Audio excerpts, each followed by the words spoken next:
Magoados com Deus, é o tema da minha mensagem. Só um aviso, eu não sei se a semana que vem eu já consigo, mas se não for a semana que vem, na outra já, eu vou começar aquela série de mensagens que eu tinha prometido para vocês no final do ano, né, sobre finanças. Não falte, eu tenho certeza que vai ser uma bênção para a vida da nossa igreja. Os irmãos sabem que nós não somos aí adeptos da teologia da prosperidade, como o Vinícius falou aqui no começo do culto, mas que o cristão, ele precisa sim saber lidar com aquilo que é material, com aquilo que é financeiro, porque quantos irmãos eu já vi reclamando que têm sido fiéis a Deus com dízimo, com oferta, mas mesmo assim a vida financeira parece estar emperrada. E eu vou dar alguns princípios à luz da Escritura, que eu tenho certeza que, né, não só da Escritura, historicamente também, como os homens de Deus aplicaram isso, e como que isso tem um papel importante. Sabemos que o dinheiro não é tudo, não é o centro de nossas vidas, está longe de ser, mas o dinheiro em si, utilizado da forma correta, ele é bênção. Pode ver, o dinheiro vai proporcionar você a ver parentes que estão longe, pode ajudar você a comprar um carro para trazer pessoas à igreja, pode fazer com que você abençoe a vida de um irmão, de uma irmã que esteja necessitado. Então esse papinho de que o dinheiro ele é mau, nós sabemos que não é. O problema, como diz a Escritura, é o amor ao dinheiro. E o dinheiro não é nem neutro. O dinheiro, de fato, ele é bom. Bom quando se usa da forma correta. Eu tenho certeza que a igreja aí vai ser abençoada também, tá bom? Mas vamos lá. O tema da minha mensagem hoje, magoados com Deus. Mateus, capítulo 11, versículo 1. Vai dizer assim a palavra do Senhor. Terminando de dar instruções aos seus 12 discípulos, Jesus partiu dali para ensinar e pregar nas cidades da região. Ao ouvir falar das obras de Cristo, do cárcere, João mandou seus discípulos perguntar-lhe: Tu és aquele que deveria vir ou devemos esperar outro? Jesus respondeu: Ide e contai a João as coisas que ouvis e vedes. Verso 5. Os cegos vêm, os paralíticos andam, os leprosos são purificados e os surdos ouvem. Os mortos são ressuscitados e aos pobres é anunciado o Evangelho. E bem-aventurado aquele que não se escandalizar por minha causa. Até aí, olha para cá, por favor. Qual é o contexto aqui de Mateus capítulo 11? Anteriormente, João Batista, servo fiel do Senhor, por obedecer a Deus, inclusive aquilo que havia sido profetizado a respeito dele, aquele que haveria de preparar o caminho do Senhor, ele vai e faz exatamente aquilo que a Escritura ordenava a seu respeito. E não só isso, ele obedece a Deus e faz de forma corajosa, porque lembra que ele vai afrontar Herodes e diz: não te é lícito possuir a mulher de teu irmão. E por conta de afrontar o rei, afrontar com a verdade, diz a Escritura que então ele é colocado no cárcere, e o final da história de João Batista, vocês conhecem. Mas vejam, João Batista, ele é o maior servo de Jesus Cristo. E isso é o próprio Cristo que testemunha dele. Porque não é isso que Jesus diz? Dentre os nascidos de mulher, não há nenhum maior do que João Batista. O testemunho é do próprio Senhor. E por ter este testemunho de Jesus Cristo, e por conta de sua coragem, João Batista está preso. Para que nós possamos ver que, quando somos fiéis ao Senhor, muitas vezes, a nossa fidelidade, ela pode nos levar a situações extremamente difíceis, complexas, atribuladas, justamente por conta da fidelidade. Lembra quando os discípulos estão num barco, por obediência a Jesus Cristo, e diz a Escritura que neste barco, eles passam por uma tempestade? Eles não estavam passando por uma tempestade por conta de desobediência, porque esta é a lógica que nós temos, causa e efeito. Desobediência, tribulação, e é óbvio, né? Há este princípio na Escritura. Só que há tribulações e angústias que nos sobrevêm, que não é por conta de desobediência, pelo contrário, é justamente por conta da nossa fidelidade ao Senhor. Então, os discípulos estão no barco e passam por tempestade, e nós vemos aqui que João Batista, ele só estava fazendo aquilo que havia sido predito a seu respeito, e mesmo assim está encarcerado e vai terminar morto. Eis que surge então uma dúvida na mente de João. Porque pensem, João, ele vem preparar o caminho do Senhor, e por conta de sua obediência ele se encontra preso, e então ele manda os seus discípulos ir até Jesus Cristo, perguntar: calma aí, é o Senhor mesmo que nós estávamos esperando? Ou deveríamos esperar outro? Não é isso que ele disse aqui no versículo 3? Acompanhe comigo, Mateus 11, 3. Tu és aquele que devia vir? Ou devemos esperar outro? João, será que ele estava em dúvida que de fato Jesus Cristo era Deus? Provavelmente não. Provavelmente não. A pergunta de João é bem provável que não tenha sido uma pergunta de dúvida, mas uma pergunta de indignação, de raiva. Como assim? Como a minha fidelidade me traz a este caos, ao cárcere? Quantos aí são infiéis? Estão tendo uma vida melhor que a minha? E eu, por conta da minha fidelidade, estou aqui? Não é essa indagação que constantemente nós fazemos? Por vezes dizemos, olha, Senhor, estou firme na igreja, tenho sido obediente, me esforço para cada dia mais ser santo, me dedicar, fazer aquilo que é correto. E a minha vida parece que empaca, parece que por vezes anda para trás. E o fulano, o vizinho, que não está nem aí para o Senhor, a vida dele parece que vai de bem a melhor. O que está acontecendo? Então a pergunta de João provavelmente foi por conta disso, porque ele não tinha dúvida que Jesus Cristo era Deus. Não tinha. Ele tinha certeza. E ele não só sabia, como ele mesmo testemunha para as pessoas da certeza que ele tinha de quem era Jesus Cristo. Coloquei ali, João capítulo 1, versículo 2, olha o que ele diz.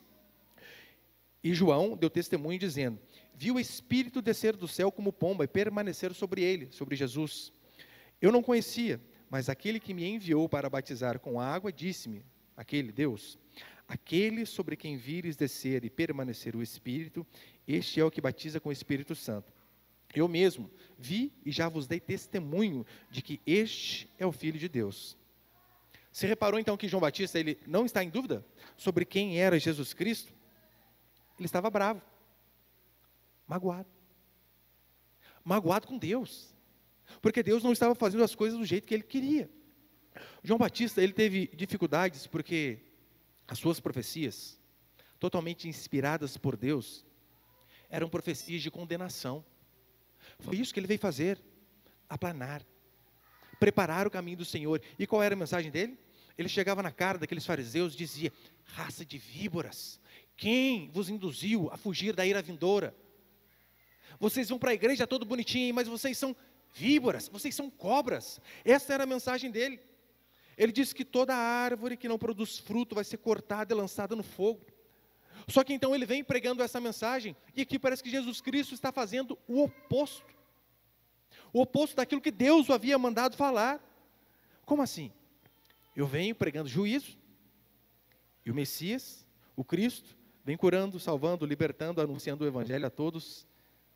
O problema de João aqui é que ele não conseguiu distinguir sobre o cumprimento do que diz aqui no versículo 5. Aos cegos vêm, os paralíticos andam, os leprosos são purificados, os surdos ouvem, os mortos são ressuscitados, e aos pobres é anunciado o Evangelho. Ele não conseguiu distinguir isto, o presente, porque isso aqui na verdade é só o cumprimento daquilo que havia sido profetizado em Isaías. Coloquei ali, Isaías 61, verso 1, vai dizer assim, olha a profecia que havia a respeito do Messias. O Espírito do Senhor Deus está sobre mim, porque o Senhor me ungiu para pregar as boas novas aos oprimidos, enviou-me a restaurar o coração abatido, a proclamar a liberdade aos cativos e a pôr os presos em liberdade. O que Jesus está fazendo é cumprindo isso que Isaías havia profetizado. Só que João não conseguiu perceber, porque o que ele dizia, aquilo que ele afirmava a respeito do julgamento, também era verdade, mas era uma verdade futura. Imagina os pensamentos de João. A Bíblia diz que o Messias é o libertador. O entendimento primário de libertador é aquele que liberta. E quem mais precisa de libertação, a não ser aquele que está preso? Ou seja, João olha para si e diz, olha, se ele é o libertador, alguém está precisando dele, sou eu. E como assim eu continuo aqui? E a resposta é mais angustiante ainda. Jesus responde, mostra para ele tudo aquilo que eu tenho feito na vida dos outros. Que coisa, hein?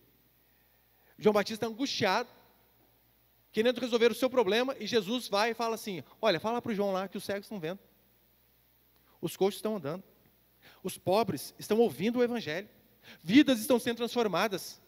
E João provavelmente no carro estava preocupado com ele. E eu? E em relação a mim, para que serve o Evangelho? Me ajuda. Quantos de nós não nos vemos assim nessa situação? O fulano é o ímpio, é o ladrão, é o sem vergonha, e o crente fica desempregado. Tem corte na empresa, é o cristão que é mandado embora. Terrível. A vizinha é a maior periguete, mas é o filho da gente que fica doente. E a gente fica sem entender as coisas. Como assim? O cara é um trapaceiro e consegue comprar um carro zero, e eu capengando com o meu Fusca, ou a pé. Então, na nossa mente, começa a vir essas dúvidas que veio sobre a cabeça de João também. Se Jesus respondesse para ele assim: olha, João, eu não sou o Messias, eu não tenho os poderes. Se ele respondesse dessa forma, é bem provável que João se sentiria mais feliz, porque ele saberia, puxa, ele até queria, mas ele não pode fazer nada em relação à minha situação, à minha circunstância. Ele entenderia. Agora Jesus diz: não, eu sou este daí que você diz. Eu tenho todo o poder. E mesmo tendo todo o poder, não tirou da cadeia. Deixou o seu servo não apenas preso, mas morrer naquela cadeia. A nossa fé, assim, ela pode, por vezes, nos trazer dúvida. Ainda que isso possa parecer contraditório, porque a fé é a certeza das coisas que se esperam, como diz Hebreus 11:1. Mas às vezes a nossa cabeça, não que o conceito de fé seja errado, mas a nossa cabeça pecaminosa, por vezes, não consegue entender. E então nós ficamos na dúvida. Nós temos a certeza de que sim, Deus, Jesus Cristo, Ele é o Todo-Poderoso. Mas aí vem a pergunta: se Ele pode todas as coisas, por que não evita o sofrimento? Por que não cura todos os doentes? Por que não salva todos aqueles que estão perdidos? Por que não intervém na família da igreja que o marido está precisando trabalhar para sustentar a sua casa? Por que não salva fulano de dentro da minha própria família? Por quê?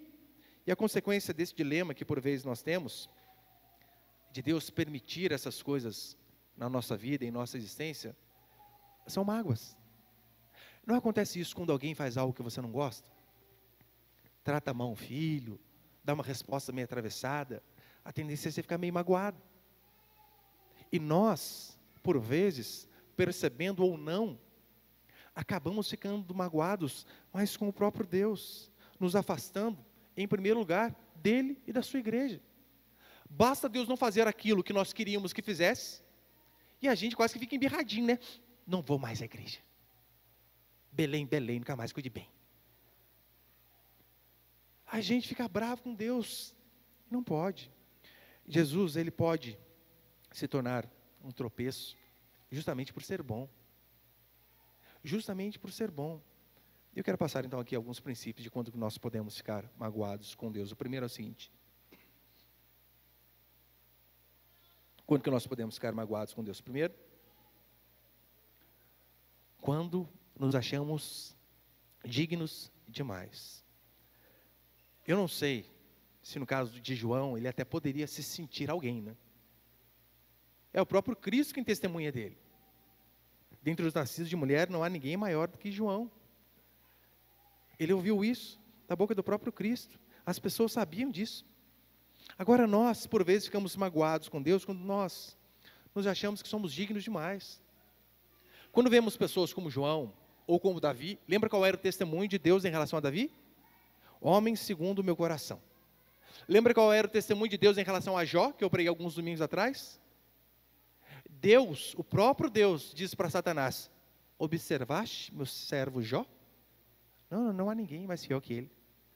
Olha esses homens, Davi, João, Jó, esses tinham testemunho do próprio Deus de quem eles eram. Mas eles mesmos não falavam isso para os outros. Porque uma coisa é Deus testemunhar a seu respeito, que você é um servo fiel, que você é alguém bom naquilo que você faz. Outra coisa é você ficar constantemente se vangloriando daquilo que você faz, de ser o bom, o bichão. Provérbios, capítulo 27, versículo 2, diz assim: deixe que outros te elogiem, e não a tua própria boca, outros e não os teus lábios. Ou seja, não há problema em pessoas, outros falarem bem de nós. O problema é quando nós ficamos falando bem de nós o tempo todo. Já conversou com pessoa assim? É chato. Tudo que ela faz, ela é boa. Os filhos são sempre os melhores. A casa é a mais arrumada. O carro é o melhor. Sempre o bom. Sempre o melhor em tudo. É terrível, terrível. Eu já contei aqui aquela charge do Garfield, né? Bem antiga lá. Que eu acho que é o Garfield mesmo, ele fica falando bem dele. Eu sou isso, eu sou aquilo, eu sou fantástico. E ele está do lado do amiguinho dele. Daí ele cansa. E diz assim, ai, cansei de falar bem de mim. Fale você agora bem de mim. Tem pessoas que são assim. Só falam bem de si o tempo todo. João poderia até dar alguns argumentos verdadeiros. Ele poderia falar para Jesus, olha, o Senhor curou tantos leprosos que nem voltaram para te obedecer. Foram embora. O Senhor alimentou tantos que estavam preocupados apenas em encher a pança e não voltaram para te servir. Cadê esses? Agora eu, que estou aqui, firme, fiel, sempre com o Senhor, temos apenas alguns meses de diferença de idade, e eu o tempo todo fazendo aquilo que é correto. Esses daí, que foram embora, encheram a barriga, que vieram ao Senhor apenas para resolver os seus próprios problemas. Esses aí, o Senhor abençoa. E quanto a mim? Como o Senhor faz na vida deles, não faz na minha, eu merecia algo melhor. Ora, se João desse esse tipo de argumento, quem poderia discordar? Acredito que ninguém. Percebeu que a maioria das tentações, elas não são, por vezes, tentações sexuais, mas são tentações de dúvida? De dúvida. Você é crente passando por esse tipo de aflição? Você é crente doente? Há tanto tempo na igreja? E o filho assim? Não converte? Você é crente, fiel, mas vive necessitado de coisas básicas? Por vezes ficamos angustiados. Esta é a maior tentação. Não foi isso que o diabo fez em relação a Jesus Cristo? Na tentação do deserto?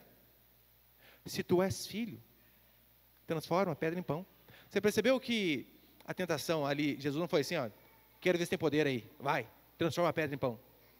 Vai, Jesus, você tem poder, pula daqui de cima, voa, quero ver se consegue. Não foi essa a tentação dele. A tentação foi, se tu és filho, prova.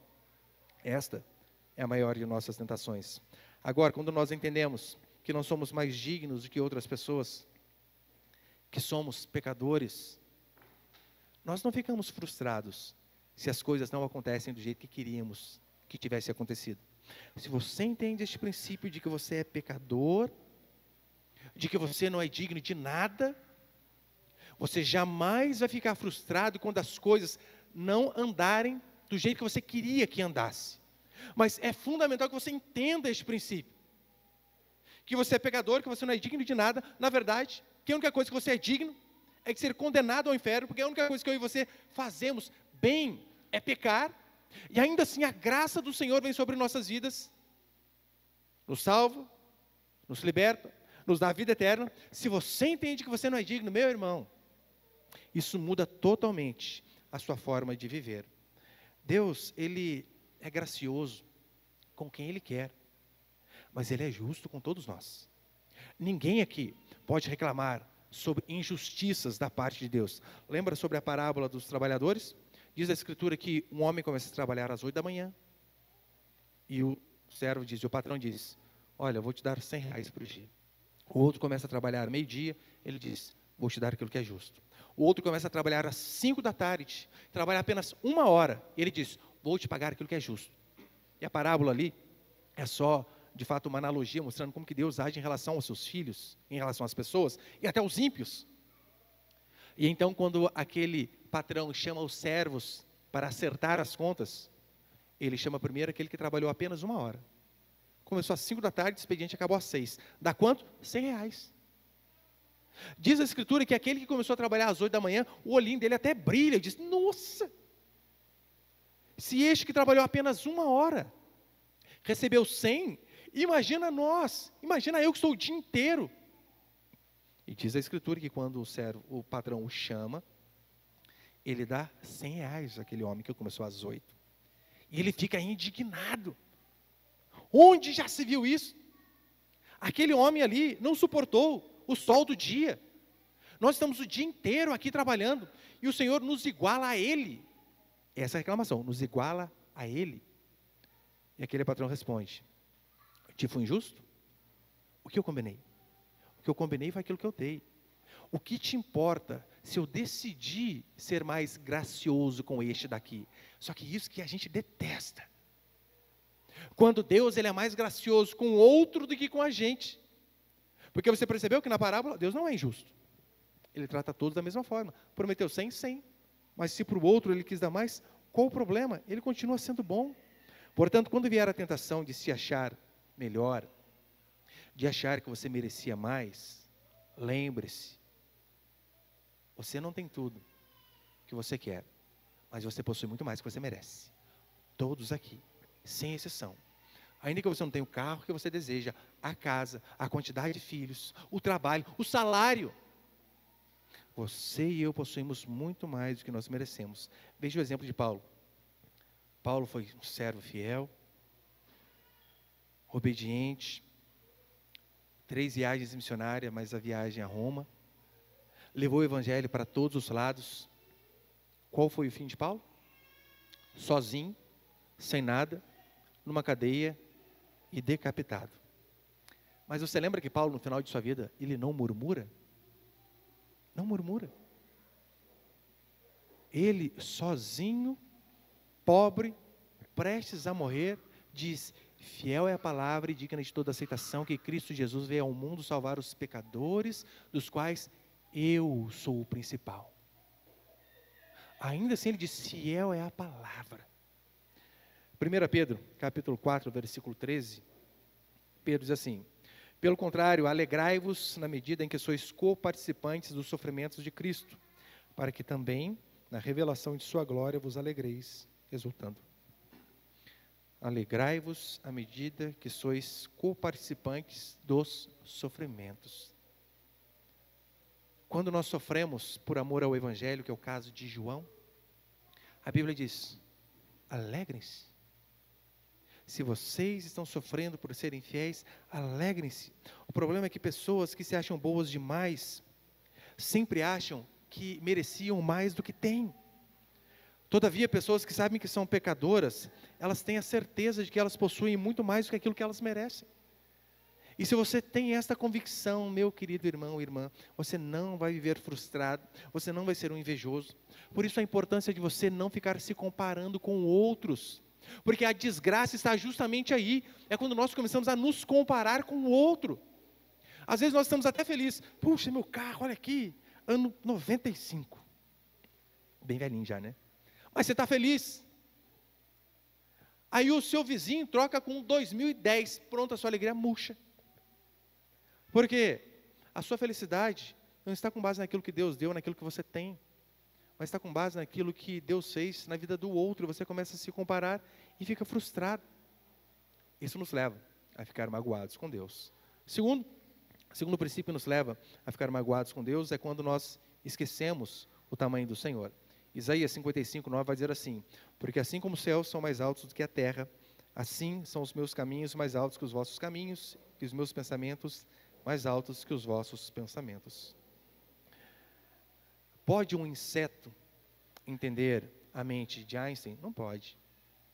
Pode um ser humano pequeno e fútil como nós entender a mente do Senhor? É óbvio que não. Claro que não. Agora nós queremos mesmo assim saber de todas as coisas, entender o porquê de tudo. Queremos entender tudo, mas nem sempre vamos conseguir. Por que Jesus cura leprosos, como eu disse, que nem voltaram para agradecer? Por que Jesus, ele alimenta pessoas que foram embora e não cuida do seu servo, obediente, que está na cadeia? Citei aqui para alguns irmãos, para vocês, alguns domingos atrás, onde um pastor que eu conhecia, ele, sua esposa e 3 filhos no carro sofreram um acidente. Ele acorda na UTI, desesperado, querendo saber como estava a sua família, e para sua infelicidade ele descobre que todos morreram, só ele sobrou. Só ele. Como entender essas coisas? De uma coisa eu sei: o sofrimento, a dor e a perda, elas não fazem Deus deixar de ser Deus. Não.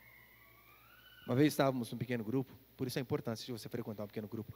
Como que nos fortalece? Eu, por vezes, eu saio impactado quando eu ouço os irmãos compartilhando. Eu lembro que nós estávamos num pequeno grupo, uma semana tinha um rapaz que ele estava com um problema, com uma causa na justiça, há anos, já que ele precisava resolver, que a casa dele era, nossa, terrível, muito feia, infiltração para tudo que é lado, e processos contra a prefeitura, você sabe como é, né? Via de regra, duram uma vida toda. Depender de processos contra o governo, gente, ou de exame. Eu comentava com uma irmã, que é o último culto, ligaram para mim há alguns meses, dizendo assim, olha, este é o contato de alguém da família da Benedita Terezinha da Silva? Eu falei, sim, minha avó. Então, saiu o exame tal dela para ela fazer aqui em São José dos Campos. Eu disse, moço, minha avó morreu faz 15 anos. Agora que você vai exumar o corpo dela para fazer o exame? Dependendo do governo, você sabe que é triste. E esse irmão, ele estava com processo há anos já contra a prefeitura. Eu lembro que o nosso pequeno grupo era na terça. E ele falou, olha, orem para mim, eu precisava que saísse isso daqui. Minha casa, quando chove, goteira mais dentro que fora. Se eu ficar na chuva, eu molho menos. Eu lembro que nós oramos na terça, na quarta-feira, o caminhão da prefeitura dava com um monte de material para reformar a casa dele. Ô, glória, você fica animado. Semana seguinte, tinha uma irmã, que a irmã dela estava no hospital, no estado muito crítico de saúde. Ela disse, orem pela minha irmã, eu acredito que Deus tem o poder de restaurar a saúde dela, trazê-la de volta, né, restabelecer tudo aquilo que está enfermo. E nós oramos na terça. Na quarta, a irmã dela faleceu. Eu falei, puxa vida. Você imagina o próximo pequeno grupo, o clima que não foi. Eu lembro que nós estávamos ali, a irmã foi, porque muitos, né, pegam um luto, fica 30 dias sem vir à igreja. 40 dias. Ela não, perdeu a irmã. Um dia, na outra semana, estava lá. E nós estávamos ali, e a irmã na hora do louvor quietinha na dela. A gente orando, ela quietinha na dela. Na hora que ela começou a compartilhar depois, na hora, estávamos compartilhando, um pequeno grupo. E eu pensei, acho que ela não vai nem falar, né? Eu falei, irmã, você quer comentar alguma coisa? Eu lembro que na hora que ela começou a abrir a boca, ela disse, olha, nós oramos por irmão, Deus fez no outro dia. Nós oramos para minha irmã, o Senhor a levou no outro dia. E ela disse basicamente isso aqui que eu disse no começo. Isso não prova que o nosso Deus deixa de ser Deus. Deus continua sendo fiel. E a vontade do Senhor continua sendo boa, perfeita e agradável. Eu queria sim que o testemunho fosse outro, que minha irmã estivesse aqui. Mas aprove ao Senhor fazer a vontade dEle dessa forma. E por mais que neste momento eu não entenda, mas eu tenho certeza. Os caminhos do Senhor são os melhores. A vontade do Senhor é boa, perfeita e agradável. E de alguma forma Deus vai usar essa circunstância para o bem. Não sei quando e não sei como, mas eu tenho certeza. Deus continua sendo Deus. Você ouvir isso da boca de uma pessoa que perdeu a irmã um dia antes é muito diferente. Eu lembro que eu saí dali, eu fiquei acho que mais de uma semana pensando naquela situação. Eu falei, Deus do céu. Esse é o tipo de fé que eu preciso. De pessoas que continuam a adorar a Deus, mesmo em meio à angústia, mesmo em meio à dor, mesmo em meio à aflição. Porque Deus, Ele é algo transcendente. Na glória nós entenderemos a maioria das coisas. Portanto, Deus nos amar não significa que Ele não possa nos deixar sofrer por algum período. E pasmem, até por uma vida toda. Sim, é possível.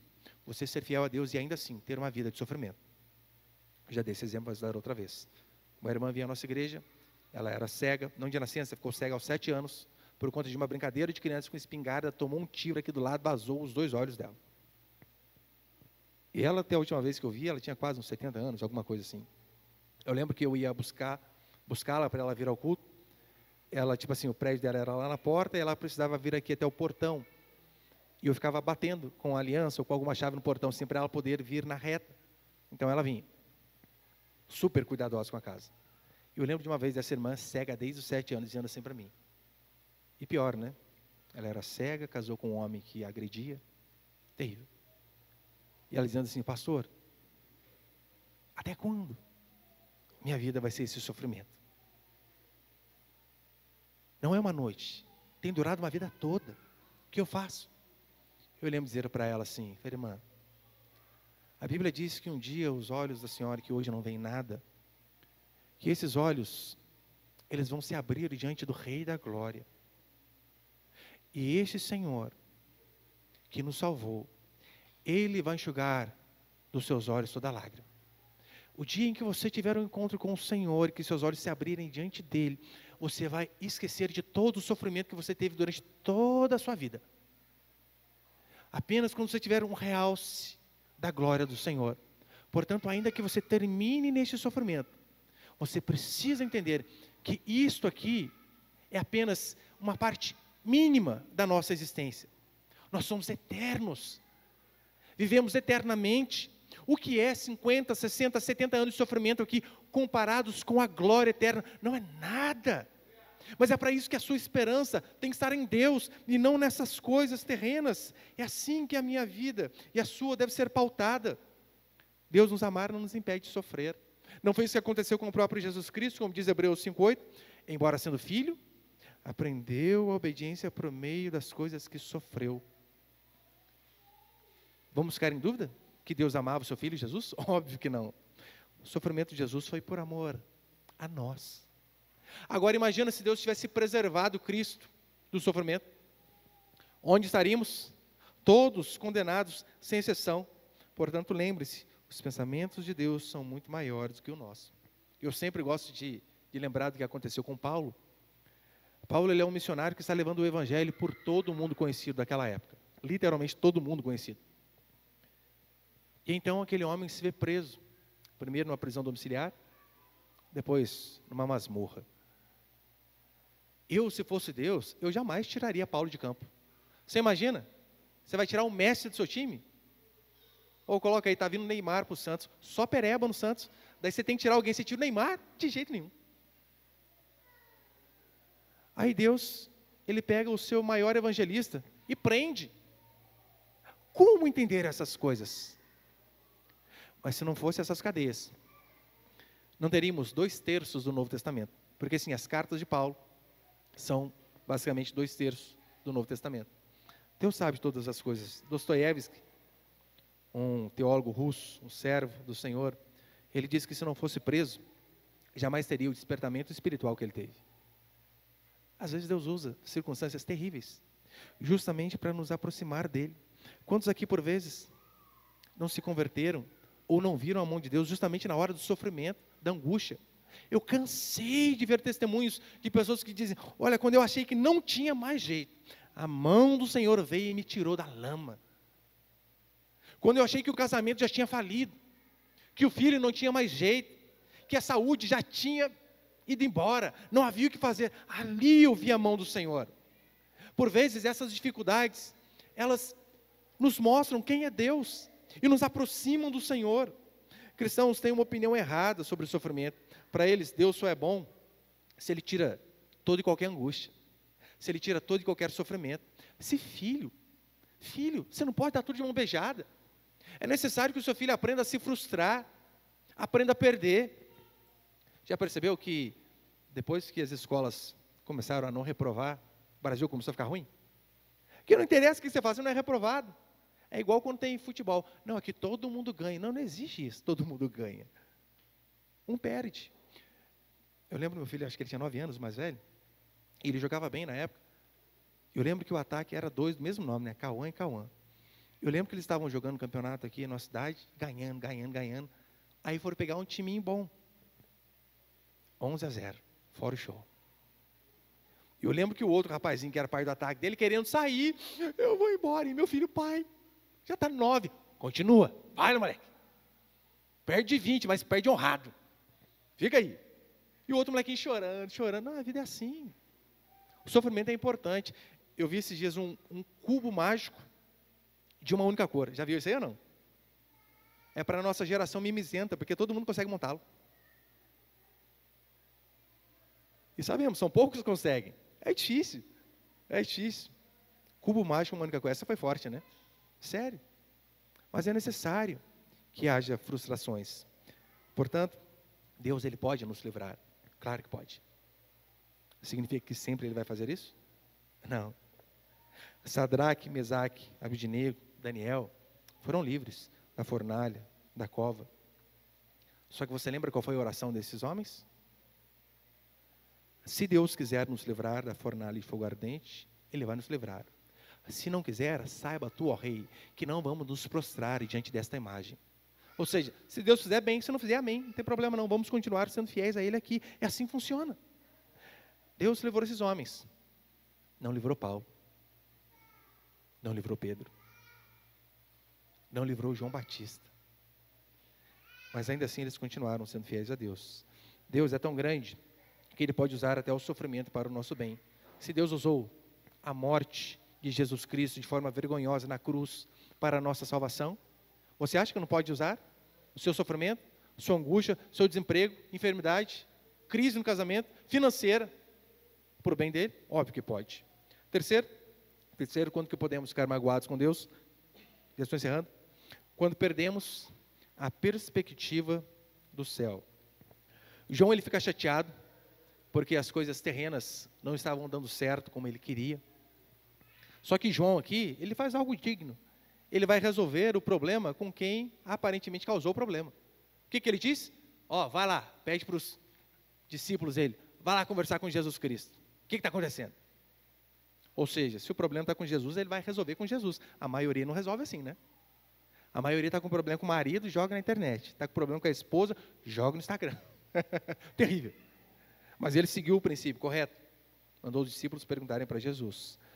E como resposta, Jesus, ele cita algumas profecias a seu respeito. Cita Isaías, como eu falei, onde ele de fato foi libertar os cativos. E também é um cumprimento de Isaías 35, versículos 5 e 6, que vai dizer assim: então os olhos dos cegos serão abertos e os ouvidos dos surdos se desobstruirão.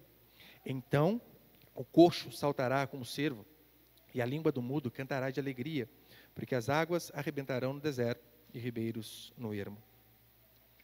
É mais uma vez a prova de que Jesus veio cumprir essas coisas aqui.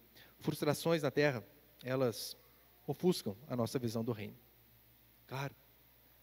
Imagine João, a forma trágica como ele morreu. Uma cadeia. Ninguém indo vê-lo. Pior, diz a Escritura que o rei vê a menina entrando e dançando. Fica tão doido, já devia estar mamado, né? Fica tão doido que diz: pede até metade do meu reino. A menina vai conversar com a mãe. E aí, mãe, o que você acha? Metade do reino para a gente? A mulher tão furiosa porque João a havia confrontado por conta do adultério e disse: não, pede a cabeça de João. Trocar metade do reino para a cabeça de um homem, burrice, né? João morreu de uma forma trágica, por conta de uma dancinha e de um rei bêbado. Senhor, eu te sirvo, termina assim? Ele poderia dizer. Mas quem disse que aquele foi o fim de João? Aquele pode ter sido o fim da matéria João Batista, da carcaça, do corpo João Batista. Mas quem disse que a morte é o fim do cristão? Quem disse que a vida termina no túmulo, numa prisão, num leito de enfermidade? Ainda que venhamos a terminar num leito de enfermidade definhando. Quem disse que aquilo é o nosso fim? A Escritura vai dizer de forma categórica que nós somos peregrinos, estamos aqui de passagem, e que se a nossa esperança em Cristo se limita apenas a esta vida terrena, somos os mais infelizes de todos os homens. A nossa esperança não está só aqui. É por esse motivo que em Romanos 8, 18, Paulo vai dizer assim: porque para mim tem por certo que o sofrimento do tempo presente não podem ser comparados com a glória a ser revelada em nós. Os sofrimentos do tempo presente. Lembre-se o quão sofrida foi a vida de Paulo. Passou por naufrágio, 5 quarentenas de açoites, apedrejado, dado como morto. Sofreu perseguições em todos os lugares que ele ia, terminou sozinho, sem ninguém. E ainda teve uma enfermidade, um espinho na carne. Ainda assim, ele diz que os sofrimentos do tempo presente não podem ser comparados à glória a ser revelada em nós. Portanto, eu não quero menosprezar o sofrimento de ninguém. Mas se você não teve pai, Um dia você vai ter um encontro com o Pai das luzes.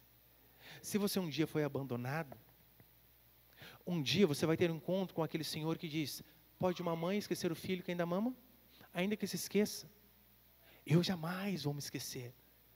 Se você, de fato, não foi valorizado do jeito que você acha que deveria ser valorizado, foi esquecido, frustrado, ficou doente, perdeu alguns membros, a visão, seja lá o que for. O que é isto? O que é esse sofrimento? Pode ser comparado ao dia em que nós tivermos o encontro com o Senhor? O dia que nós nos encontrarmos com Ele, todo o sofrimento vai ser esquecido. Agora veja, por que muçulmanos se suicidam? Eles acreditam de forma errada, óbvio, né? De uma forma errada, que se eles morrerem por uma causa, eles serão recompensados no céu. E uma das recompensas, 7 mulheres. Se uma dá problema, nossa, acho que eles não sabem essa parte, né? Umas vezes, oh Jesus. Eles se matam, se suicidam, porque eles acreditam que eles vão ter uma recompensa quando chegarem no céu. E claro que eles estão errados. Agora, como que pode esses homens, crendo de forma errônea, não terem medo da morte? E nós, que somos cristãos, que temos a certeza do céu que nos espera, nos borrarmos de medo do dia em que morrermos, de como será o nosso fim. Nossos olhos têm que estar lá em cima. Assim deve ser a vida do cristão. Uma vez eu lia sobre um missionário, ele, anos fora do seu país, pregando o evangelho, e então ele toma o voo de volta para casa, e quando o avião começa a taxiar, ele vê uma multidão de gente esperando, e ele fica feliz dizendo: puxa, anos fora de casa, mas olha a recepção, a recompensa vem. E no seu desembarque ele descobre que aquelas pessoas estavam esperando, na verdade, um outro passageiro que também estava no voo, não era para ele. Não tinha ninguém à sua espera. E então ele fica extremamente indignado, dizendo: Senhor, anos te servindo, e ninguém para me receber quando chego em casa. E parece que ele ouve uma voz lá do céu gritando, dizendo assim: quem disse que você chegou em casa? Essa aqui não é a sua casa. A sua casa é o céu. Portanto, tome cuidado para que os confortos daqui não te façam esquecer a glória de lá. Para que os desânimos daqui, as frustrações daqui, te façam esquecer a glória eterna. O João Batista foi repreendido: bem-aventurado aquele que não vê em mim motivo de tropeço. Mas você percebeu, até na repreensão, Jesus é bom com ele, né? Bem-aventurado, você vai ser feliz ainda. Nem todos aqui receberão as mesmas coisas, as mesmas dádivas. Portanto, não devemos ficar nos comparando com os outros. Romanos 12, 15, Paulo vai dizer: alegrai-vos com os que se alegram e chorar com os que choram. Você sabe, via de regra, chorar com os que choram é fácil. Vá a um velório, é fácil de comover. E se alegrar com os que se alegram? Ih, já é mais difícil, hein? Se alegrar com a prosperidade do seu vizinho, aquilo que você sempre teve vontade. O irmão diz para você: fulano, consegui. Ô teste, hein?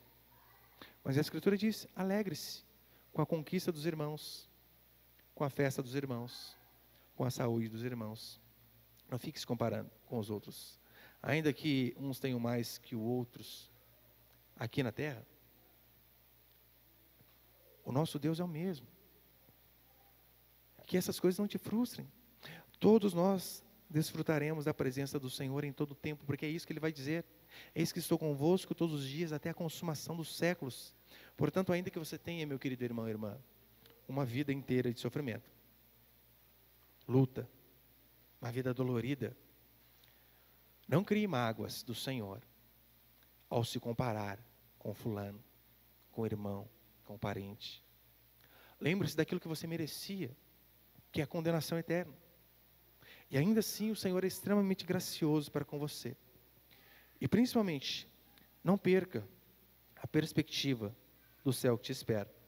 Porque essa é a promessa do Senhor para todos nós.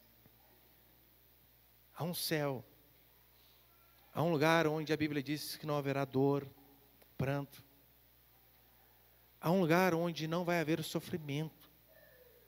E é neste lugar que deve estar o nosso foco.